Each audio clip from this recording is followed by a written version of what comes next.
This is part 2 of the trade deadline show. Hey, this is Brayden Chen. Subscribe to Locked On Blues. You're Locked On Blues, your daily podcast on the St. Louis Blues. Part of the Locked On Podcast Network, your team every day. Hello and welcome back to Locked On Blues. I am your host of Locked On Blues, Haley Taylor Simon, talking to you all things about our St. Louis Blues here on the Locked On Podcast Network, your team every day. Today on Locked On Blues, this is part 2 of my trade deadline show. I'm going to talk to you more about some thoughts and feelings that I have towards the deadline because in my last video, I was kind of ranting a little bit, and I feel like now that I have my thoughts composed, I'm going to get into that. I'm going to also talk about the 2 games from over the weekend, the win against the Anaheim Ducks, and then the OT loss against the Kings. But the Blues came out of this weekend with 3 points, so I cannot complain too much about that.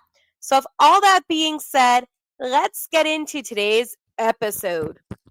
The trade deadline went and came this past Friday at 3. And now no more trades can be made for the remainder of the season. And for the St. Louis Blues, I have to tell you, I was not so surprised that they didn't make any moves. And Doug Armstrong said that he feels like this group has a lot of good chemistry right now, and he just kind of wants them to, push for the playoffs, which I get. And I am understanding of that. I'm not sitting here saying I don't get why he made the decision that he made. I just think not making any moves, especially when it comes to defense, was a mistake. This was a seller's market, and I understand that Doug wants his team to go to the playoffs, but I really don't see the benefit in finishing as a middle-tier team again. There's a great possibility that the Blues miss out on the playoffs, and that's not rocket science. That's not new news. That is statistically where they're at right now. And my concern, it goes deeper than, oh, well, I don't want my team to just go to the playoffs to get out in the first round. That's not where my mind goes. It goes, our best defenseman, Colton Parayko, is out for the rest of the regular season. He's going to be reevaluated in 6 weeks. So even if the Blues do make it to the playoffs, he may not be ready to come back then. You also had an injury in the beginning of this season with Torrey Krug, who was a power play specialist. Cam Fowler didn't play in the last game because his child was being born. So he's not injured and he is okay. I just wanted to put that out there that the Fowlers welcomed a beautiful baby, but with Parayko and Krug being out, and say what you want about Torrey Krug, but I thought he was fine. I didn't say he was great. I didn't think he was bad. I think he was fine. I thought he was fine. There is an issue, right? Obviously, the Blues also traded Scott Perunovich, which wasn't a huge loss for the Blues. But now you have to rely and depend on players like a Tyler Tucker. You have to also rely on players like a Matthew Kessel. And I see a lot of hope and potential when it does come to Tyler Tucker. They gave him a 2-year extension about a week ago. And that to me is fine. He's a fine third pair defenseman. However, when you're having the defense now kind of centered around Leddy and Folk, and I'm not saying that Folk isn't a good player because he is. I just feel like the longevity of this Blues defense isn't going to be sustainable. And I cannot believe some of the moves that came out of the trade deadline that I saw from other teams. And teams that did a lot of selling were the New York Rangers. They did a lot. Even the Flyers sold. They had 3 different trades. Like, you just saw teams that are kind of in that position where the Blues are, where they're not necessarily this awful team, but they're not really a team that you think of when you think of easily making the playoffs. And my whole entire message this entire off season was, let's not have the same thing that happened last season happen again this season with finishing as the best worst team. And I get it. Brayden Schenn did not want to waive his no trade clause. I get it.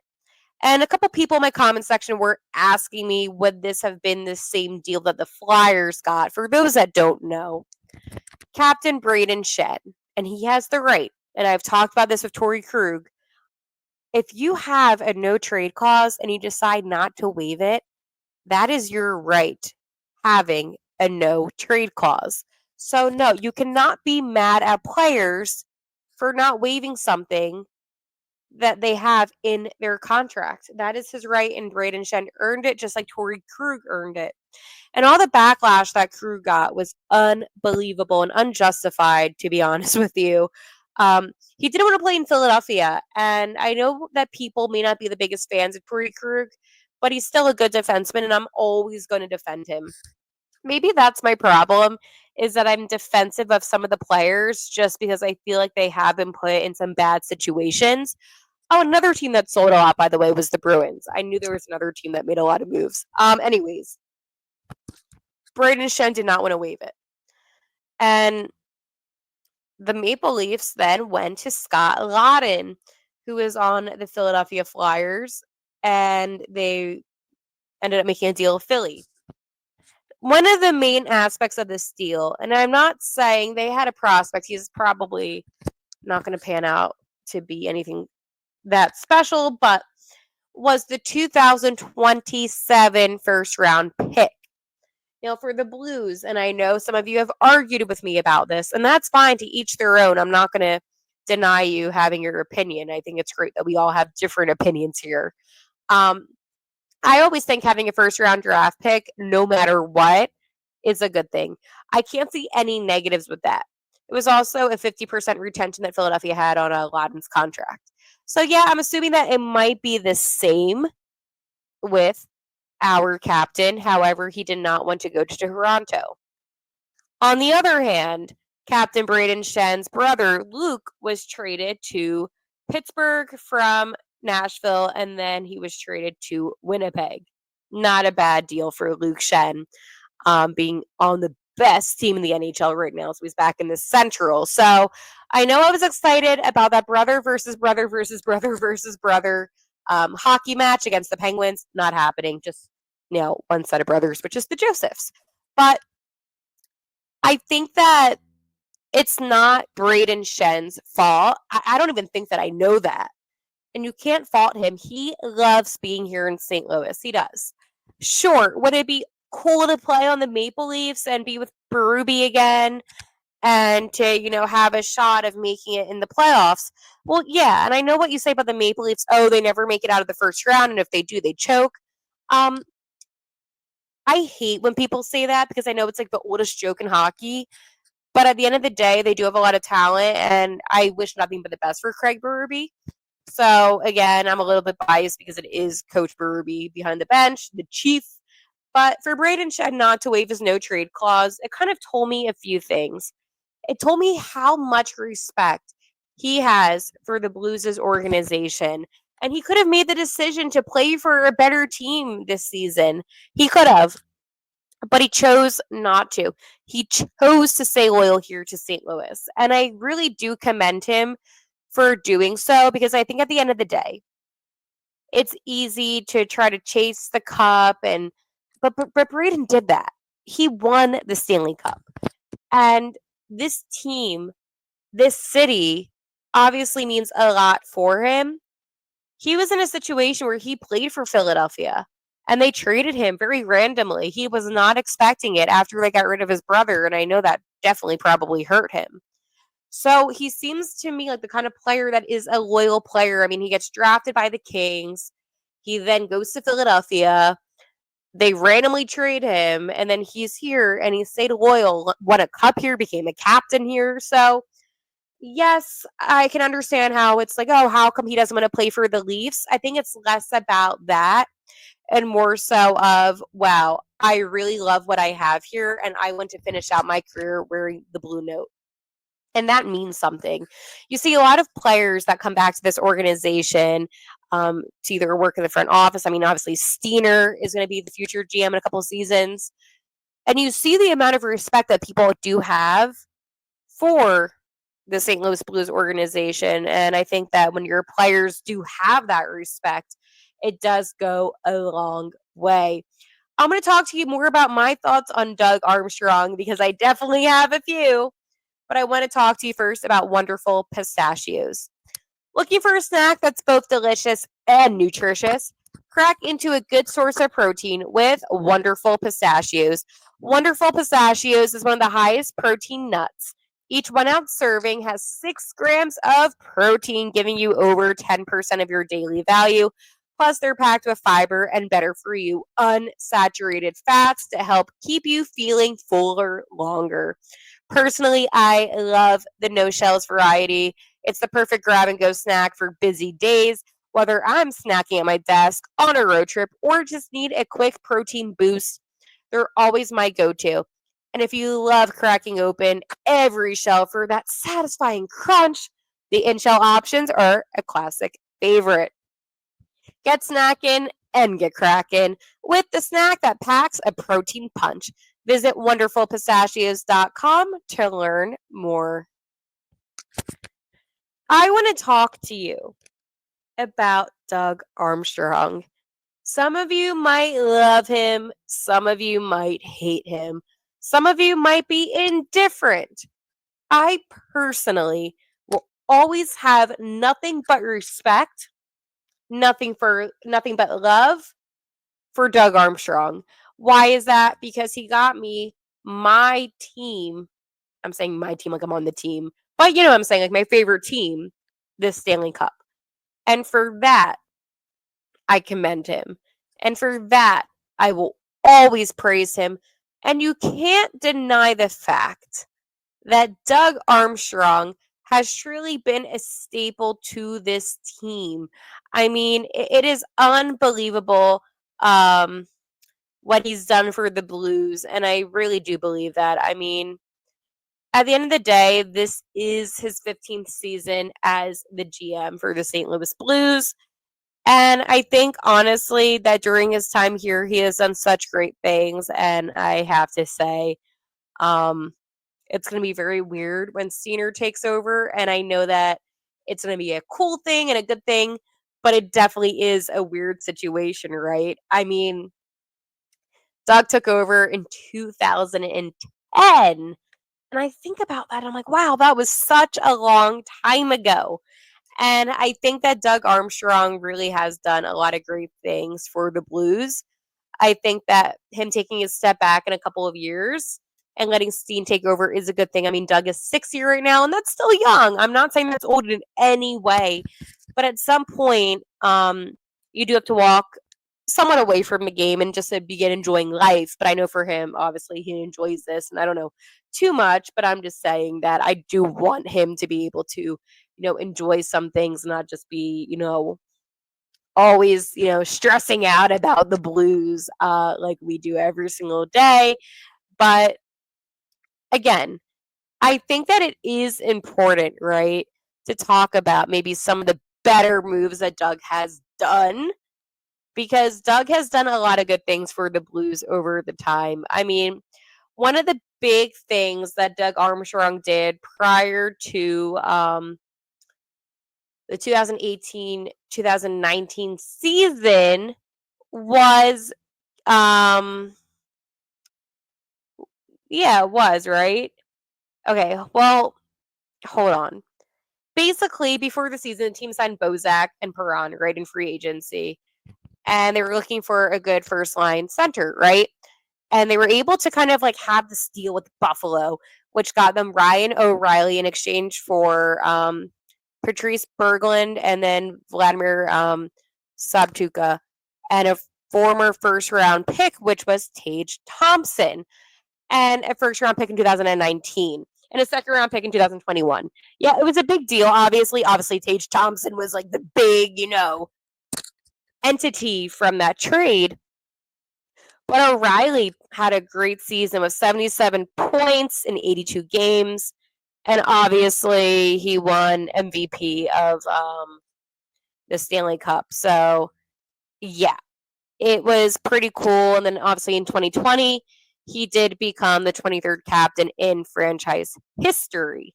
So, I feel like that is a pretty good thing, too. Another thing is, I said Doug began in 2010, and during the 2010 draft, the Blues have missed the playoffs in 4 of the past 5 years, right? It wasn't good. It was like very ugly. Remember us talking about that? Anyways, the team did have 2 first-round picks, 14th and 16th, and with the 14th pick, the Blues selected Jaden Schwartz. It is funny. I just saw Jaden play with Seattle, and I always root for him. And then they also took Vladimir Tarasenko with the 16th pick. So Vladdy, he did stay in Russia for a couple seasons. I believe he made his debut 2012, I want to say. It was a couple years after the draft, right? But obviously, both of those players were key parts in that cup run. And also, another thing, too, that Doug did is I know we're all upset about Berube, and then they had Bannister fill in. But it was the fact that he was able to get Coach Montgomery. I thought that was awesome, Jim Montgomery. So Berube has done a lot of good things since being here, and I think that there is kind of a sense to that. It's funny. I always forget that, right? Um, so the Blues traded Eric Brewer to the Tampa Bay Lightning, right? And yeah, that was 2010-11 season, I want to say. He went to the Lightning, and then the Blues were able to get the 2011 third-round pick, which ended up being Jordan Binnington. Obviously, getting Braden Shen from Philadelphia too, Bushi from the Rangers in 2021. For Sammy Blais, went to New York, and then he came back. It was a whole thing. That Ryan O'Reilly trade was crazy, by the way. But yeah, like basically what I'm trying to get at is I'm remembering all these things now. A lot of things from the early 2010s, but I think that when we do talk out loud about all the things that Doug has done, you can't deny the fact that he truly reshaped this team in order to win the Stanley Cup. And again, right now there might be frustrations. Half the fan base, I feels like they wanted selling at the deadline because it was a buyer's market. And then the other half are happy about the Blues standing pat. What do you think? What do you think the Blues should have done? Do you think they should have tried, or do you think that standing pat was the best option for them? I'm conflicted. I see both sides. And I think in my video that I did on Friday, I was conflicted then too, because it was so fresh. I'm hearing this Doug Armstrong press conference, and I'm thinking to myself, I don't understand how the Blues are in this position again, where they're just this middle tier team. And that is the issue. They're a team that just honestly gives me best worst team, run it back. And that infuriates me. Like a lot. Not even a little bit, but a lot. But luckily for you, I'm going to talk about the 2 games from the weekend. The Blues gaining 3 out of 4 points, which was huge because I guess right now they're going to have to try for the playoffs. That's really all they can do. But first, I'm going to talk to you about Factor. Looking to optimize your nutrition this year, Factor makes eating well easy with chef-prepared, dietitian-approved meals that are fresh, never frozen, and ready to heat and eat just within 2 minutes. With 40 options across 8 dietary preferences every week, you can customize your meals to fit your lifestyle, whether it's calorie smart, protein plus, or keto.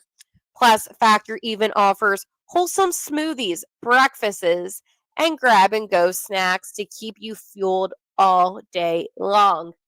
I personally love how Factor takes the stress out of meal planning.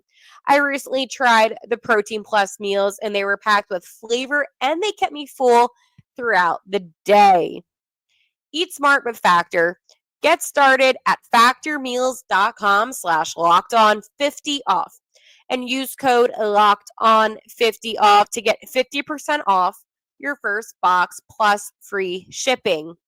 That's code LOCKEDON NHL 50 off at factormeals.com/locked on NHL 50 off to get 50% off plus free shipping on your first box. This weekend, the Blues played 2 games. Obviously, they had a win over those Anaheim Ducks, and then they had an overtime loss to the LA Kings.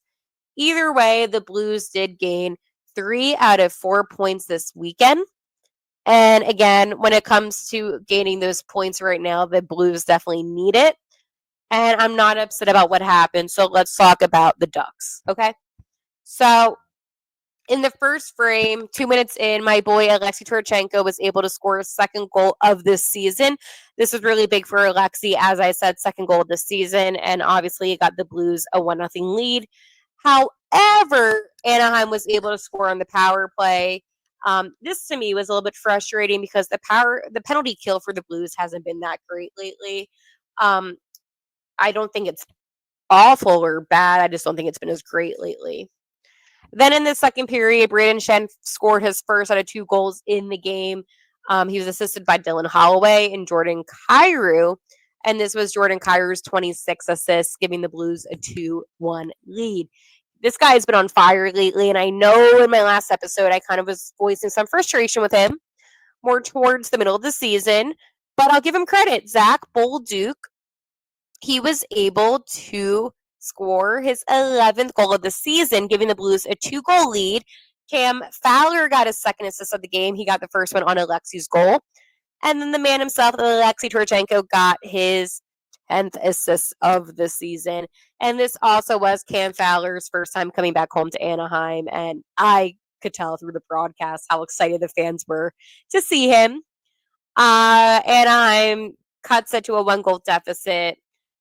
But then Brayden Schenn was able to score an empty netter assisted from Justin Folk.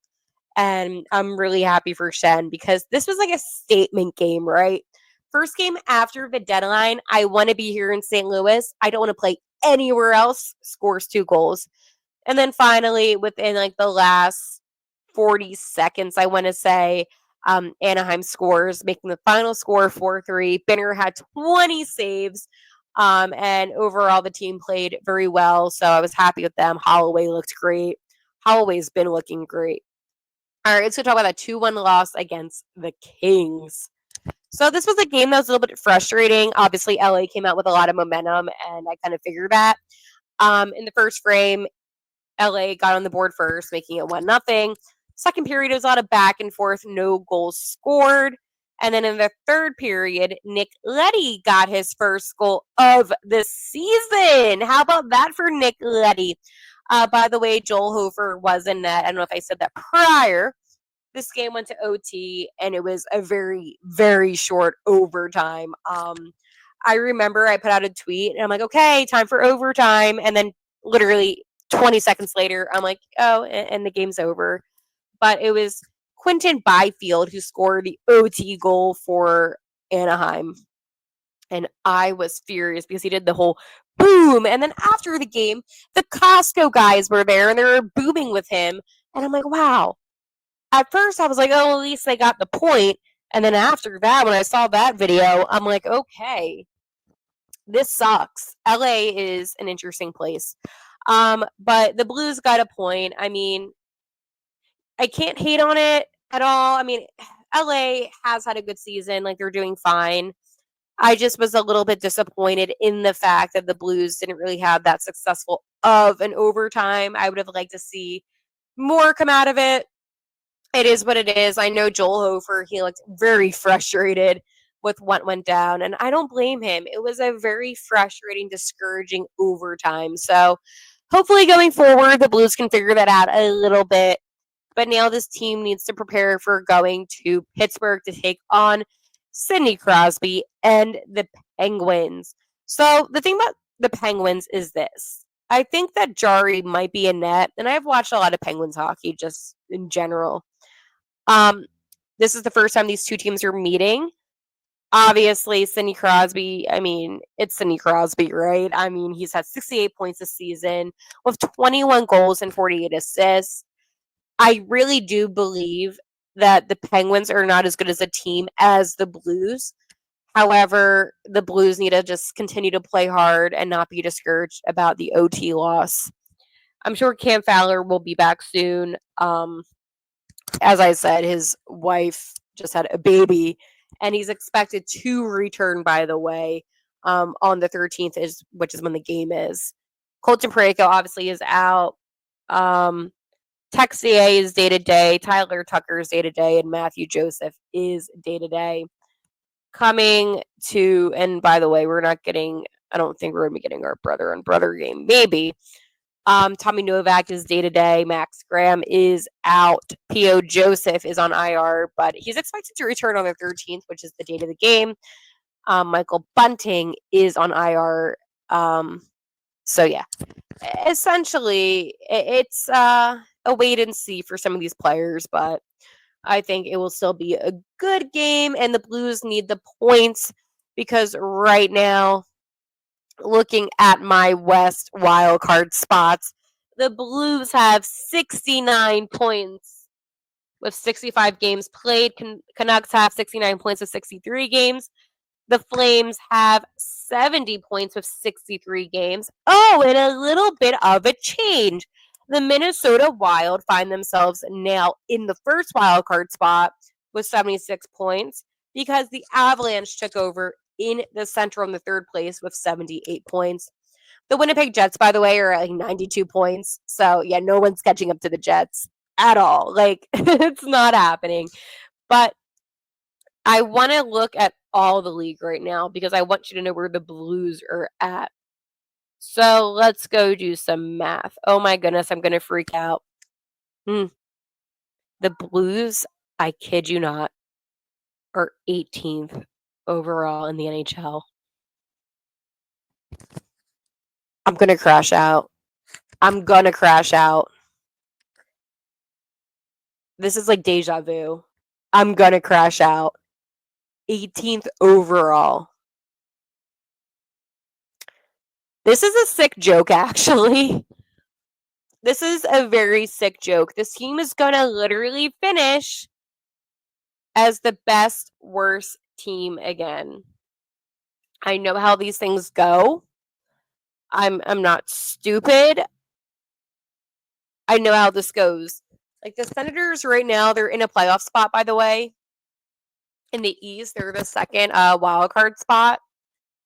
And then who is above the Blues? The Rangers are right below the Ottawa Senators. Oh my goodness. We're going to finish as the best, worst team and miss out on the playoffs again. I'm going to crash out. All right. I'm going to crash out. Not on camera. I'm actually going to crash out, though. I'll talk to you tomorrow, something like that. And like always, I'm going to crash out. But let's go Blues.